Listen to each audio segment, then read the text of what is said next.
बताइए, यहाँ पे घटना घट गई और हमारी बेटी के साथ, हमारी बहन के साथ घटना भी घट रही और प्रशासन के लोग दबाव भी बना रहे हैं, कोई कार्रवाई नहीं होनी चाहिए। ये तो जंगल राज है, पूरे उत्तर प्रदेश में जंगल राज कायम है। याद करिए बहन कुमारी महतो जी के शासनकाल को, अगर कोई भी घटना घटती थी तो संबंधित उस थाने का थानेदार सस्पेंड होता था। अगर और बड़ी घटना घटती थी तो आदरणीय बहन कुमारी महतो जी उस जिले के एसपी को जो है सस्पेंड करने का काम करती थी।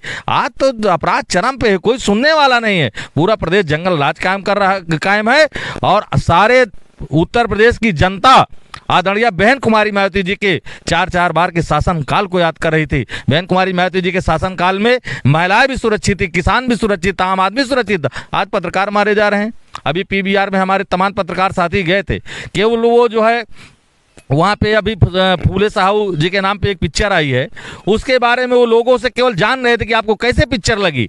पत्रकारों के ऊपर हमला हुआ, पत्रकार मारे जा रहे हैं, नौजवान मारे जा रहे हैं, पुलिस के लोग मारे जा रहे हैं, अधिकारी मारे जा रहे हैं। इस सरकार में कोई सुरक्षित नहीं है। बाबा जी आराम से चैन की नींद सो रहे हैं। उत्तर प्रदेश में जंगल राज की तरह जल रहा है। अगर इस जंगल राज से मुक्ति चाहती है उत्तर प्रदेश की जनता तो आदरणीय बहन कुमारी महतो जी की सरकार बना दो। 24 घंटा के अंदर अपराधी अपराध दोनों खत्म हो जाएंगे। क्या देख रहे हैं द बहुजन नामा। दोस्तों आज मैं मौजूद हूँ पतेवरा और ये थाना औद्योगिक के अंतर्गत आता है। आइए हम बात करेंगे। इधर कुछ महिलाएं हैं जो पीड़ित हैं और इधर मंडल कोऑर्डिनेटर राजू गौतम जी और क्या कहते हैं सतीश चंद जाटव जी और क्या कहते हैं पंकज गौतम जी, बीएसपी के तमाम पदाधिकारी यहाँ मौजूद है। आइए जानते हैं इनसे क्या मामला है, किस लिए लोग आए हुए हैं। इधर आ जाइए, आप आगे आ जाइए। क्या कहेंगे सर, क्या मामला? आज जनपद प्रयागराज और थाना औद्योगिक और ये पतौरा ग्राम सभा है, यहाँ अनुसूचित समाज की बेटी 2 तारीख को इनके साथ घटना घटी। लोगों ने दुराचार किया, अन्याय अत्याचार इनके साथ हुआ। ये लोग थाने गए, वहाँ पर इनको जो है समझा बुझा करके और सादे कागज में साइन करा करके इनको अंगूठा लगवा लिया गया और इनके साथ न्याय नहीं हुआ। एफआईआर दर्ज नहीं हुई है और इनको जो है डरा धमका करके कोई वहाँ महिला कांस्टेबल थी, उन्होंने इनको भेज दिया और इनकी एफआईआर नहीं लिखी गई है। पूरे उत्तर प्रदेश में क्राइम प्रदेश बन चुका है। हत्याएं दिन दहाड़े हो रही हैं, हमारी बहन बेटियों को बलात्कार हो रहा है, थाने में एफआईआर नहीं लिखी जा रही है। बहुजन समाज पार्टी के लोग इसकी कड़ी से कड़ी निंदा करते हैं और प्रशासन से मांग करते हैं कि तत्काल कड़ी से कड़ी कार्रवाई होनी चाहिए, एफआईआर दर्ज होना चाहिए और जो अपराधी हैं वो चाहे जितने बड़े अपराधी हों उनके घर में बुलडोजर चलना चाहिए इस सरकार का और उनको तत्काल उनको गिरफ्तारी होनी चाहिए। ये बहुजन समाज पार्टी मांग करती है। आप लोग बहन जी के दिशा निर्देश पे आए हैं, अगर क्या कहते हैं पीड़ित परिवार को उचित न्याय नहीं मिलता है तो क्या क्या कदम उठाएगी बहुजन समाज पार्टी के लोगों को? जैसे हमारे जो है श्री राजेश पासी जो हमारे पूर्व मंडल इंचार्ज हैं और हमारे श्री टीएन जैसल जी मंडल के इंचार्ज हैं, हमारे दोनों जिलाध्यक्ष प्रयागराज महाकुंभ श्री सतीश जाटव जी, पंकज गौतम जी, जैसे इन लोगों को जानकारी हुई दूरभाष के माध्यम से इन्होंने हमको बताया, जैसे हम लोगों को जानकारी हुई पूरे प्रयागराज मंडल के सभी बहुजन समाज पार्टी के लोग इस बहन के साथ, इस बेटी के साथ, इस परिवार के साथ न्याय के लिए खड़े हैं और 24 घंटा बहुजन समाज पार्टी के लोग इनके साथ खड़े रहेंगे। आइए हम क्या कहते हैं जिनके साथ अन्याय हुआ है उनसे बात करेंगे। क्या हुआ तुम्हारे साथ, क्या हुआ? क्या सुबह हम 9 बजे निकले हैं घर से, मेरी दोस्त ले गई चलो मेरे घर। हम गए बैठे थे, वो कही पानी उनी दी, हम पिए तो वो कही कि तुमको मेरी चाची बुला रही है। हम गए, हम बैठे थे, उसकी मम्मी कहे चलो अपना घर दिखाए। हम नहीं जा रहे थे, जबरदस्ती लेकर धकेल दी, हम गिर गए। उसका बेटा मुझको मेरे सर पे एक डंडा मारा, फिर तुरंत बंद करके चले गए। फिर 1 बजे आया, जबरदस्ती करने लगा, हम रोने लगे, हमको रहने दो, नहीं मार का धमकी भी दे रहा था। हम खा के रहने दो, फिर बंद करके चला गया। फिर 11 बजे रात आया, खोला था, उसका छोटा भाई आया पहुंचाने घर मेरे। थाने पे क्या हुआ? थाने पे यही हम बता रहे थे तो वही वीडियो बना के वो बस हमारा नाम लिख के वो कर दिया। मेरी मम्मी का भी वीडियो बनाया और मम्मी का अरे माता जी से बात करेंगे, बिटिया शायद डर रही है। आप माता जी आप एकदम खुल के बताइए, साफ साफ बताइए क्या हुआ आपके साथ। हिया के बताएंगे, हुआ बताएं दोनों जगह बताइए। हम हिया बता रहे थे कि इन्हें हमारी बेटी गई थी कहती मजदूरी लेने और घुमा से आपस आए थे और कर रिया एक लड़की थी, वो बुलाए थे कि आओ हमारे घर। हम उसके घर गए थे, वो बैठाए उठा रहे हैं। फिर उसके बाद वो कहाँ चला मेरे चाची के घर, उसके चाची गई थी तो उसके चाची ने मिल के और सब लोग मिल के ओके चाची मारा, हमारा बेहोश बिटिया बेहोश हो गए। उसके अंदर वो लड़का सब मिल के ओके चाची बुलाई और वो लड़का उसके नहीं मिल के अंदर ले गए। अंदर हमारे बेटे के साथ कैसे कैसे का किया के बाद बंद किया रहा। फिर बंद करने के बाद 12 बजे रात छोड़ दिया हमारा बिटिया। उसके जो लड़का कुछ भी गलत किया है उसका छोटा भाई और उसका चाचा हमारे बेटी के छोड़े 12 बजे रात आए हैं। अब मैडम जी बोले थे, मैडम जी से कहा था तो मैडम जी कह रहे थे कि कौन मैडम जी? थाने पे जब आप गए हाँ थाने पे गए थे तो मैडम जी कह रहे थे कि ऐसा है कि सब कुछ ये सब मत बताना, ये सब कुछ नहीं करना, नहीं तुम्हारे बेटी के ये हो जाएगा वो हो जाएगा, लिखे जाएंगे पढ़ाए होंगे और शादी ना होगी बिया ना होगी, सब कुछ नहीं बताना। ये बता दो कि हमारी बेटी खेलने कूदे गए थी, दिन भर रही थी, शाम के 10 बजे चली आए हैं। हाँ, सुनने में आ रहा है कि मतलब कि ऐसे आपको शादी का कागज पे साइन वगैरह भी करवा और हाँ हाँ और ओकरे बाद इन्हें वो साइन कर दिया कि इन्हें लिख दो, साइन कर दो, साइन कर दिए करा दिए। उसके बाद कहा कि तुम जाओ, हम इनको जेल कर देंगे, तुम जाओ, तुमको तुम्हारा काम कुछ नहीं है। अब मैडम का नाम हम जानती हो? मैडम के नाम जानते नहीं है, नहीं जानते होते तो आप मैडम के नाम बता देते हैं। अरे पहचान नहीं। हाँ क्या कहेंगे आप तो शुरू से लगे हुए हैं? न लगे, हमें जानकारी यहाँ के लोगों के माध्यम से हुई तो हम आए, कल बात किए तो इन्होंने बताया कि इनकी लड़की जो है ये मजदूरी किए थे, मतलब गेहूँ काटे थे तो भेजे थे मजदूरी लेने के लिए। ये गई थी वहाँ तो मजदूरी नहीं मिला, उसके बाद वापस आए नहीं तो कोई रिया लड़की है, रिया लड़की इनको लेकर किसी घर में ठेल दी, वहाँ दरवाज़ा बंद कर दी। वहाँ कई लड़के थे, उनके साथ जो हुआ है आप अभी सुने हैं। तो हम लोग बहुजन समाज पार्टी के लोग हैं, इनके साथ खड़े हैं। इनको जब तक न्याय नहीं मिलेगा तब तक इनकी हम लोग मदद करेंगे, पूरा परिवार बहुजन समाज पार्टी। क्या कहेंगे जिलाध्यक्ष जी, जिस प्रकार से क्या कहते हैं जो पीड़ित परिवार है उनका कहना है कि उनसे क्या कहते हैं एक सादे पेपर पे साइन करवा लिया गया, अंगूठा लगवा लिया गया प्रशासन के द्वारा, इस प्रकार का अन्याय अत्याचार किया जा रहा है। प्रशासन भी जो क्या कहते हैं अपराधी है उनको क्या कहते हैं संरक्षण दे रही है। देखिए, जैसे इस घटना की जानकारी माननीय राजेश पासी जी जिला कार्यकारिणी के सदस्य पूर्व में कोऑर्डिनेटर भी रहे हैं, जैसे जानकारी हुई हमने अपने चीफ कोऑर्डिनेटर माननीय राजू गौतम साहब को बताया और माननीय जिला अध्यक्ष सतीश जाटव जी महाकुंभ उनको बताया, माननीय TN जयसल जी मंडल कोऑर्डिनेटर हैं इनको बताया। यानी जैसे ही हम सभी पदाधिकारियों को हम बताएं उसके बाद माननीय बहन जी तक यह सूचना पहुँचाई गई। माननीय बहन जी तुरंत हम लोगों को दिशा निर्देश दिए कि उस पीड़ित परिवार के साथ जाकर न्याय दिलाने का काम करो, यदि कोई भी इनके साथ अन्याय होता है तो तुरंत हमको सूचना दिया जाएगा। तो फिर जो दिशा निर्देश होगा माननीय बहन जी करेंगी, उस दिशा निर्देश पर हम लोग काम करेंगे। फिर उसके बाद आज हम लोगों ने माननीय बहन जी के दिशा निर्देश पर हम लोग आज इस घटना स्थल पर ये पीड़ित परिवार के जो है यहाँ मिलने आए हम लोग। और जैसा कि सभी बच्ची ने बताया जिसके साथ घटना घटी और बच्ची की माँ ने बताया, और एक पटेल समाज के व्यक्ति थे, उनके यहाँ जो है ये मजदूरी लेने गई थी।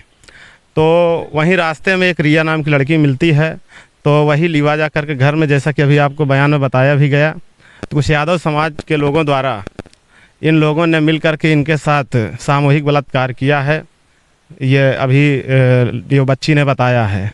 लेकिन जब हम लोगों ने पूछा थाने पे कोई शिकायत आपने किया कि नहीं किया, तो इन्होंने बताया कि मैं थाने गई थी। थाने पे जाने के बाद में इन्होंने महिला हेल्प डेस्क में जा कर के इनसे जो बयान लिया गया, बयान में कुछ ये लोग जब अपने तरीके से बात बता रहे थे, सही घटना बता रहे थे, तो इनको बताया गया कि आपकी शादी विवाह में दिक्कत आएगी, तमाम आगे समस्याएं आएंगी, मैं जैसा कह रहा हूँ वैसा करिए।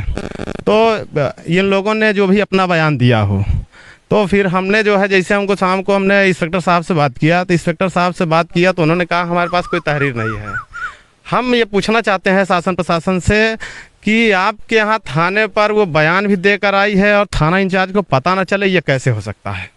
बिना थाना इंचार्ज के इशारे पर वह महिला बयान बदलने को या किसी प्रकार का दबाव दे नहीं सकती। हम लोग भी पेशे से वकालत करते हैं और निरंतर हम लोग थाना चौकी शासन प्रशासन के बीच में बने रहते हैं। तो हम ये कहना चाहते हैं कि अगर हम लोग, हमारा पूरा बहुजन समाज पार्टी के एक एक कार्यकर्ता यहाँ पर इकट्ठा हुए हैं तो इस पीड़ित परिवार को न्याय दिलाने के लिए वो इकट्ठा हुए हैं। और यदि अभी 1 घंटे के अंदर थाना इंचार्ज महोदय अगर FIR दर्ज नहीं करते हैं तो इसके लिए बहुजन समाज पार्टी कड़ा से कड़ा कदम उठाने का काम करेगी। और तत्काल FIR दर्ज करने के बाद हम इस उम्मीद के साथ FIR दर्ज करवा रहे हैं कि आज के आज सबकी गिरफ्तारी भी होनी चाहिए। यदि ऐसे लोगों के ऊपर ऐसी कार्रवाई नहीं होती है, इनकी गिरफ्तारी नहीं होती है, तो नेक्स्ट टाइम माननीय बहन जी को हम लोग सूचना दे करके बहुजन समाज पार्टी का कोई नया कड़ा कदम उठाने का काम करेंगे। बहुजन समाज पार्टी ये अन्य अत्याचार बर्दाश्त नहीं करेगी। क्या कहेंगे जैसल जी, आपके क्षेत्र में जिस प्रकार से लगातार इस प्रकार की घटनाएं हो रही, चाहे वो इसोटा की घटना हो, चाहे ये घटना हो, चाहे और तमाम घटनाएं भी आ रही? देखिए, हम लोगों को जब जानकारी हो रही है हम लोग मौके पर ज़रूर पहुंच रहे हैं और पहुंच करके जो है त्वरित कार्रवाई की जो है हम लोग मांग करते हैं। जैसे हम लोग जो है अगर करछना में गए तो वहाँ भी जो है तुरंत FIR हुई, तुरंत गिरफ्तारी हुई। वही बात हम यहाँ भी करना चाहते हैं कि यहाँ भी तुरंत FIR हो, तुरंत गिरफ्तारी हो। और गिरफ्तारी के साथ साथ जो इसमें जो है जिस महिला ने इन लोगों को जो है बरगलाया है कि शादी नहीं होगी, ऐसा नहीं होगा, उसके खिलाफ भी कार्रवाई होनी चाहिए। क्योंकि हमें जब थाने पर न्याय नहीं मिलेगा तो हमें न्याय मिलेगा कहाँ? अगर हमें थाने से भगा दिया जाएगा तो हमें न्याय कहाँ से मिलेगा?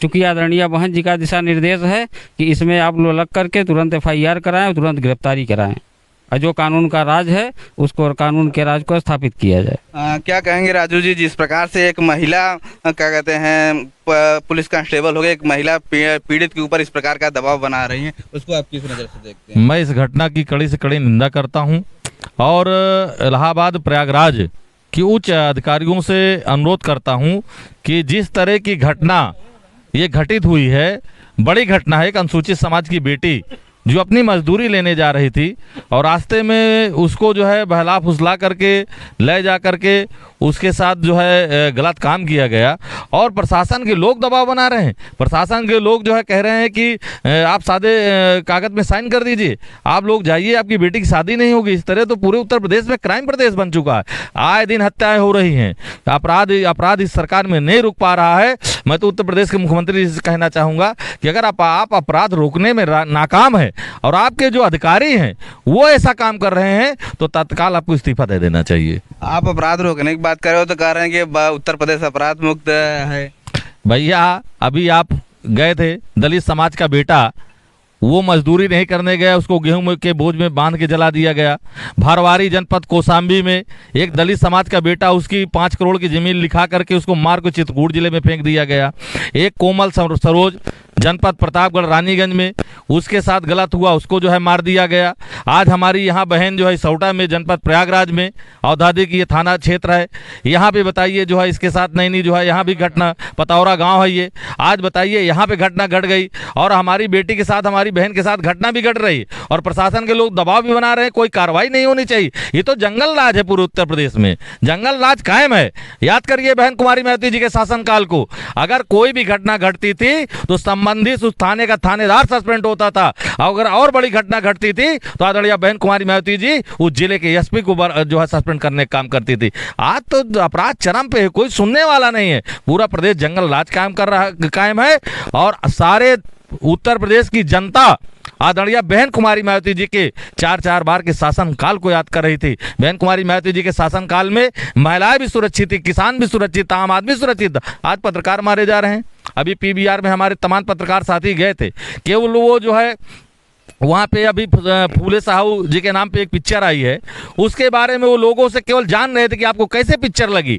पत्रकारों के ऊपर हमला हुआ, पत्रकार मारे जा रहे हैं, नौजवान मारे जा रहे हैं, पुलिस के लोग मारे जा रहे हैं, अधिकारी मारे जा रहे हैं। इस सरकार में कोई सुरक्षित नहीं है। बाबा जी आराम से चैन की नींद सो रहे हैं। उत्तर प्रदेश में जंगल राज की तरह जल रहा है। अगर इस जंगल राज से मुक्ति चाहती है उत्तर प्रदेश की जनता तो आदरणीय बहन कुमारी महतो जी की सरकार बना दो। 24 घंटा के अंदर अपराध दोनों खत्म हो जाएंगे। क्या कहेंगे सतीश जी, जिस प्रकार से उत्तर प्रदेश में आए दिन इस प्रकार की घटनाएं सामने आ रही हैं, फिर भी बहुजन समाज की आंखें नहीं खुल रही, उस पर क्या कहेंगे? देखिए, आज जहाँ पे इस ग्राम सभा में हम लोग उपस्थित हैं, यहाँ पे हमारी एक बहन के साथ इस तरीके से अत्याचार हुआ है। गरीब होना कोई अगर अपराध है और गरीब लोगों के साथ पूरे उत्तर प्रदेश के अंदर जिस तरीके से अत्याचार हो रहा है, अभी हमारे चीफ साहब आप लोग को बताने का काम किए कि प्रतापगढ़ में इस तरीके की घटनाएं हुई, कौशाम्बी में हुई, आपके यही विधानसभा क्षेत्र करछना में 2 घटनाएं गंभीर हुई। अगर गरीब होना इतना अपराध है कि हमारे बच्चियों के साथ इस तरीके से दुराचार होगा, इस तरीके से बलात्कार होगा, इस तरीके से मारे जाएंगे, तो मैं इस सरकार की घोर निंदा करता हूं। और जिस तरीके से प्रशासन इनको संरक्षण अपराधियों को देने का काम करते हैं, मैं यहां के मुख्यमंत्री से अनुरोध करता हूं कि ऐसे लोगों को तत्काल बर्खास्त करके और इस क्षेत्र से कहीं दूर फेंक देना चाहिए। ऐसे अधिकारियों के उत्तर प्रदेश के अंदर कोई जगह नहीं होनी चाहिए। क्या कहेंगे विधानसभा अध्यक्ष जी अभयराज जी, जिस प्रकार से आपकी विधानसभा में आए दिन तमाम प्रकार इस प्रकार की घटनाएं हो रही हैं, अगर इन लोगों को अगर न्याय नहीं मिलता है तो क्या कदम उठाएगी आप बहुजन समाज पार्टी? देखिए, हम लोग संविधान के दायरे में लेकर काम करते हैं। बहन जी के आदेशानुसार हमारे मुख्यमंडल के प्रभारी राजू गौतम साहब एवं हमारे जिला मुख्यमंडल प्रभारी टी जैसल साहब एवं पंकज गौतम जिला अध्यक्ष सतीश यादव साहब उपस्थित हुए हैं। पूर्व में भी सौटा में ऐसा कास हुआ था, हमारे प्रदेश अध्यक्ष जी आए थे विश्वनाथ पाल जी। हम लोग कहे थे कानून के दायरे में लेकर काम करेंगे। अगर करम्बा शासन प्रशासन गिरफ्तारी करके उनको जेल नहीं भेजती है, हम संविधान के दायरे में कार्रवाई नहीं की जाती, तो हम लोग बहन जी के आदेशानुसार रोड पर उतरने का भी काम कर सकते हैं। क्या कहेंगे राजू जी, जिस प्रकार से अभी इस ओटावा का मामला एकदम पूरी तरीके से एकदम शांत हो गया है, लेकिन उस पर अभी जो पीड़ित परिवार है उनको न्याय नहीं मिला है। पूरे उत्तर प्रदेश में दलित और पिछड़े और जो सर समाज में गरीब लोग हैं, 350 उत्तर प्रदेश में ब्राह्मण समाज की हत्याएं हो चुकी इस सरकार में। ये आंकड़ा बता रहा, हम नहीं बता रहे हैं, ये सरकार का आंकड़ा है। पूरे उत्तर प्रदेश में आए दिन दलित समाज के लोग, पिछड़े समाज के लोग सब मारे जा रहे हैं, सब पीटे जा रहे हैं। बहन बेटियां इस सरकार में सुरक्षित नहीं है। इसलिए मैं इस सरकार की घोर निंदा करता हूं और सरकार से अनुरोध करता हूं कि जो आज इलाहाबाद मंडल में जगह जगह घटनाएं घट रही हैं, इनको लगाम लगाना चाहिए, ऐसे अधिकारियों को हटाना चाहिए और जो अपराधी हैं उनके खिलाफ कड़ी से कड़ी कार्रवाई होनी चाहिए। ये बहुजन समाज पार्टी मांग करती है। हाँ, तो दोस्तों देखिए, बहुजन समाज पार्टी के तमाम कार्यकर्ता थे और हमने पीड़ित से भी बातचीत किया। जिस प्रकार से प्रयागराज जिले में मजदूरी न करने पर बहुजन समाज के लोगों को मारा जा रहा है, मजदूरी मांगने पर उनकी हत्या की जा रही है, इन सब तमाम मामलों पर आप लोगों की क्या प्रतिक्रिया है, वीडियो कमेंट में हमें जरूर बताएं। चैनल पर नए तो चैनल को सब्सक्राइब करके वीडियो को लाइक करके अधिक से अधिक शेयर करें। धन्यवाद।